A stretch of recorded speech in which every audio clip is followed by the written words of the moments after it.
સ્વાગત છે.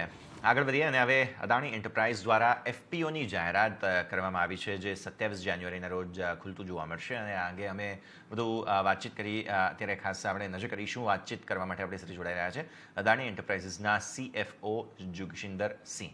सर जी, सबसे पहले तो गुड मॉर्निंग और बहुत बहुत स्वागत है आपका CNBC बाजार पर. शुक्रिया हमारे साथ जुड़ने के लिए.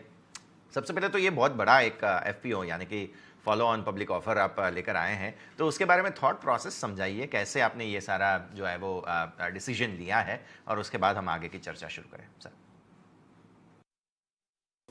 नहीं जी, अपना हमने 2015-2016 में ये प्लानिंग था कि ग्रुप को आगे 10 साल में और अपनी पोर्टफोलियो कंपनीज को आगे 10 साल में कैसे काम करना है. तो उसमें जो पहला स्टेप था वो ये था कि अगर हमें अपना जो हमारा बिजनेस प्लान है उसको एक्सिक्यूट करना है, तो उसके लिए governance and capital management along with our 2 core areas जहाँ पे हम प्रोजेक्ट एक्सिक्यूशन और ऑपरेशंस ऑफ बिजनेस पे फोकस करेंगे. तो ये जो अभी वो पहले 7 साल हमने ये किया, तो अभी जो लास्ट फेज़ है इस प्लानिंग का जो 2025 तक ख़त्म होगा, उसमें हमारा ऑब्जेक्टिव ये था कि एक जो हमने सक्सेस देखा है, जैसे ऑस्ट्रेलिया हुआ, कनाडा हुआ, यूएस हुआ, यूके हुआ, वहाँ पे जो कंट्री का वेल्थ क्रिएशन का सक्सेस है, उसमें एक राज और एक रहस्य ये है कि उनके डोमेस्टिक जो वो बोलते हैं मॉम एंड पॉप, जैसे नॉर्मल रिटेल इन्वेस्टर्स ने इक्विटी मार्केट्स में काफ़ी हद तक और काफ़ी मायने में पार्टिसिपेट किया है, और हमारे यहाँ पे वो नहीं है. तो अगर आप मैं अगर यूएस डॉलर्स में बात करता हूँ, तो जो इंडिया का जो हाउस होल्ड एग्रीगेट वेल्थ है वो अप्रॉक्सीमेटली $15 ट्रिलियन के आसपास है. अब उस $15 ट्रिलियन में से आज अगर आप अपना इंडिया में एएमसी या जिसको हम फंड मैनेजमेंट बिजनेस बोलते हैं उसको देखोगे, तो वो लेस देन उसका 2% भी नहीं है. तो 98% जो हाउस होल्ड का वेल्थ है वो अभी हाउस होल्ड ने मोनेटाइज नहीं किया है. तो एक हमारा ये ऑब्जेक्टिव है कि इंडियन हाउस होल्ड्स कहीं भी इंडिया में जो भी लोग हों, कि उन्हें चाहे नौकरी कर रहा हो, चाहे किसी स्मॉल बिजनेस हो, चाहे कोई भी काम हो, उनको शेयर मार्केट में पार्टिसिपेट करना, उनके लिए शेयर मार्केट में पार्टिसिपेट करना बहुत ज़रूरी है. वो इसलिए कि अगर हमें जो भी शेयर मार्केट का जो बड़ी कंपनी इंडिया में बन रही हैं, उनका जो वेल्थ इफेक्ट है वो एवरेज पब्लिक पे पहुंचाना है और पहुंचना चाहिए. तो ये जो स्टेप है, ये स्टेप इसलिए है कि, और एफपीओ हमने इसलिए सेलेक्ट किया है कि ये हमें सबसे ज़्यादा फ्लेक्सिबिलिटी देता है कि हम ज़्यादा से ज़्यादा रिटेल इन्वेस्टर्स को ला पाएँ. और इससे हमारे फाउंडर का भी यही ऑब्जेक्टिव है कि हमारा जो बिज़नेस की सक्सेस हुई है पिछले 25 साल में, उसका बेनिफिट किसी ना किसी तरह सब लोगों में भी बंटना चाहिए. तो ये एक वेल्थ क्रिएशन इफ़ेक्ट हम क्रिएट करना चाहते हैं कंट्री में. तो उसी के पीछे ये फाइनल स्टेप है. और ये हम नॉर्मल इंस्टीट्यूशनल स्ट्रेटेजिक एक्विटी हमने पिछले साल रेज किया था, तो वो हमारा इससे पहले वाला स्टेप था कि उसके पहले स्ट्रेटेजिक पार्टनर स्टैब्लिश हो जाएं, जैसे टोटल हुआ, जैसे IHC हुआ, जैसे QIA हुआ, जैसे अदर ऑपरेटिंग पार्टनर्स हुए, गूगल हुआ, एट्सेट्रा. वो सब हमने स्ट्रेटेजिक पार्टनरशिप भी की हैं जो पिछले 5 साल में हमने कंप्लीट की है. तो this is now the final step. तो ये फाइनल स्टेप हमारा 2025 तक हम कंप्लीट कर लेंगे, और इससे हमारा ऑब्जेक्टिव कि जितना ज़्यादा से ज़्यादा हो सके उतना Indian retail mom and pop can participate in the wealth creation story of Adani. बिल्कुल सर, बहुत अच्छे से आपने समझाया. अब सर, हम समझना चाह रहे हैं कि जो फंड्स हम कलेक्ट कर रहे हैं, बहुत सारे हमारे जो वर्टिकल्स हैं उसमें कहीं पे डेट कम करने की योजना है, कहीं पे फंड्स यूज़ करेंगे, तो पूरा सारा समझाइए सर, कैसे अलग अलग आप जो ये फंड्स जो कलेक्ट कर रहे हैं उसका यूज़ यहाँ पर होने वाला है सर. जी, मेनली ये जो एफपीओ का कैपिटल रेज है, इसका पैसा मेनली अपना जो 4 बड़े बिजनेस डेवलप हो रहे हैं, roads, data centre, airports and green hydrogen, ये 4 बिजनेस के कैपेक्स में जाएगा. कुछ पैसा हम जो शेयर होल्डर्स लोन है वो कम कर देंगे, तो कि वो जो शेयर होल्डर्स लोन है वो हमारे नए बिजनेस हमें कोई डेवलप करना हो उसमें हम डाल सकते हैं.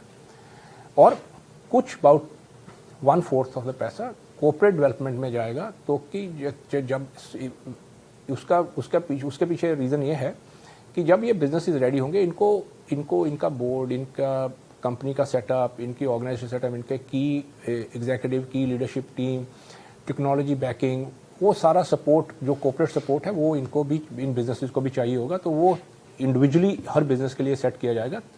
सो ये जबकि जब 25 टू 2028 तक जब ये बिजनेसेस रेडी हों और अपना एक लेवल पे पहुंच जाएं, जबकि जो भी इनका इन्वेस्टमेंट प्लान हो वो एक्सिक्यूट कर सकते हैं, वहाँ तक पहुँचाने के लिए जो भी एडमिनिस्ट्रेटिव एक्सपेंसेस होंगे वो एक्सपेंसेस एक 1/4 of this issue will go into those expenses, but primarily into the capex program of the infrastructure incubating businesses today.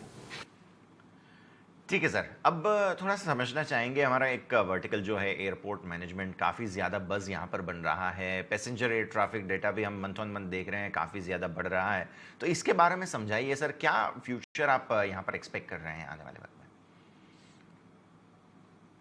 जी, अब एयरपोर्ट बिजनेस में आप उसको, एयरपोर्ट बिजनेस को आप तीन तरीके से देख सकते हो। वो 3 सेगमेंट में वो बिजनेस है। एक, जैसे आपने हाईलाइट किया, पैसेंजर। अब पैसेंजर में 2 कैटेगरीज रहती हैं, एक अपना डोमेस्टिक पैसेंजर, एक इंटरनेशनल पैसेंजर। जो आप डोमेस्टिक पैसेंजर है इंडिया में, वो यहाँ से बहुत ग्रो करेगा, बिकॉज अभी अपना ऑलमोस्ट अपनी हाफ द पॉपुलेशन का इनकम लेवल इतना नहीं है कि वो एयर ट्रैफिक कर पाए, लेकिन आगे 10 साल में वो उस इनकम लेवल में पहुंच जाएंगे। तो जब वो पहुंचेंगे तो एक स्टेप चेंज आएगा, जैसे चाइना में हुआ था 2000 में, तो इंडिया में भी वो चेंज आएगा। अब तो दूसरा सवाल ये है कि एयरपोर्ट एरिया में, जैसे मुंबई का एयरपोर्ट है, वो मुंबई लगभग भी शहर के बीच में पहुंच गया है, बीकेसी में। नवी मुंबई वालों नवी मुंबई के बीच में है। अहमदाबाद का एयरपोर्ट अहमदाबाद शहर के बीच में है। वो लखनऊ का ऐसे है, जयपुर का वैसे है। तो ये जिसको हम बोलते हैं कि सिटी एयरपोर्ट्स हैं, सिटी साइड एयरपोर्ट्स हैं। तो इसमें अभी क्या है कि द पैसेंजर से ज़्यादा नॉन पैसेंजर आते हैं एयरपोर्ट पे। जैसे अगर एक पैसेंजर आता है तो लगभग 2.3 नॉन पैसेंजर्स। तो जो नॉन पैसेंजर ट्रैफिक है वो ऑलरेडी 3 करोड़ से ऊपर है इंडिया में, तो मतलब नियरली 3 टाइम्स।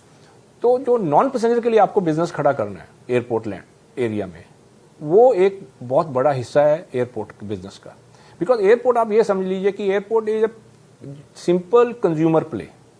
तो उसमें एयरलाइन से इनकम कम होता है, जो कंज्यूमर यूज करता है सर्विसेज उससे इनकम ज़्यादा होता है। तो एयरलाइन का इनकम तो 15, 20, 25%, इससे ज़्यादा नहीं होगा। अगर आप अच्छा एयरपोर्ट चलाओगे तो 15-20% से ऊपर नहीं होगा। जो 80% इनकम होगा एयरपोर्ट का, वो कंज्यूमर की स्पेंडिंग पे होगा। और इसलिए ये एक सब जैसे आप इंडिया का फ्रॉम अ कंज्यूमर पर्सपेक्टिव, ये एक सबसे बड़ा कंज्यूमर प्लेटफॉर्म होगा और सर्विसेज का कंज्यूमर प्लेटफॉर्म होगा, प्रोडक्ट का नहीं होगा। तो ये एक यूनिक अपॉर्चुनिटी है अदानी एंटरप्राइज के लिए कि एक इंडिया का सबसे बड़ा सर्विसेज बेस्ड कंज्यूमर प्लेटफॉर्म खड़ा कर पाएंगे। और एक आखिरी सवाल आपसे पूछना चाहेंगे, बजट अब बहुत जल्दी जो है वो सरकार अनाउंस करने वाली है, और उससे पहले हम सारे इंडस्ट्री के जो मेंबर्स हैं उनसे बजट के एक्सपेक्टेशंस पूछ रहे हैं। सर, आपकी ओर से क्या क्या मुद्दे जो हैं वो हमें ध्यान में रखने चाहिए? नहीं, बजट से हमारा, उस मामले में हम बहुत छोटे हैं कि अब हम क्या एक्सपेक्ट करें बजट से। लेकिन बजट से हमारा यही रहता है कि बजट जो कंट्री के फ़ायदे के लिए हो, उस हिसाब से गवर्नमेंट बजट बनाए। हमें कॉन्फिडेंस है कि ये गवर्नमेंट कंट्री के फ़ायदे के लिए के हिसाब से बजट बनाएगी। और उसमें अभी एक है कि अभी अपना पिछले 30 साल का रिफॉर्म कंप्लीट हो चुका है। तो नेक्स्ट जो आगे 20 साल है उसमें कंट्री के ग्रोथ के लिए basic education, skill development, health और इंफ्रास्ट्रक्चर पे स्पेंडिंग होगा। तो हमारा यही मानना है कि इन 3 एरिया पे गवर्नमेंट का फोकस रहेगा। और उसमें हमारा और एक वुमेन एम्पावरमेंट के लिए तो कि अपना जो महिला हैं वो बिजनेस, अपॉर्चुनिटी, एजुकेशन, हेल्थ के हिसाब से अच्छी तरह से आगे ग्रो कर पाएँ। तो ये हमारा ये मानना है कि बजट जो होगा वो इस एंगल से होगा और गवर्नमेंट का फोकस रहेगा कि कंट्री के हित में बजट हो। हम अपनी तरफ से कुछ हमारा बेसिक ऑब्जेक्टिव और हमारे फाउंडर का बेसिक ऑब्जेक्टिव ये रहता है कि एक अगर लेवल प्लेइंग फील्ड होगा तो उसमें हम अपना काम कर सकते हैं। तो हमारा कोई ऐसा स्पेसिफिक एम नहीं रहता है बजट में। मैं आपको ये नहीं बोल सकता कि मेरा एक्सपेक्टेशन क्या है बजट में। मेरा एक्सपेक्टेशन यही है कि लेवल प्लेइंग फील्ड हो और कंट्री के हित का बजट हो, और वो हम एक्सपेक्ट करते हैं कि ये गवर्नमेंट वो डिलीवर करेगी। बिल्कुल सर, बहुत बहुत शुक्रिया आपका हमारे साथ जुड़ने के लिए और ये सारी जानकारी हमें देने के लिए। तो આપણે વાત કરી અત્યારે અદાણી એન્ટરપ્રાઇઝીસના CFO જુગશિન્દર સિંહ આપણી સાથે જોડાયા હતા। બેઝિકલી FPO આવી રહ્યો છે, ટાઈમલાઈન આ તે બધી જ વસ્તુઓ તો લગભગ પબ્લિક ડોમેઇનમાં છે, પણ આ પરિસ્થિતિ શા માટે ઉદ્ભવી અને શા વિચાર સાથે તેઓ આગળ વધ્યા, જે સમગ્ર સ્થિતિ છે FPO તરફ, અને શું પરિસ્થિતિ ત્યાંથી FPOના પ્રોસિડિંગ સાથે રહેશે તે આપણે અહીંયાથી સમજવાની ખાસ કોશિશ કરી। તો આ મુદ્દાઓ તમારે ધ્યાનમાં રાખવા જોઈએ। સ્ટોક અત્યારે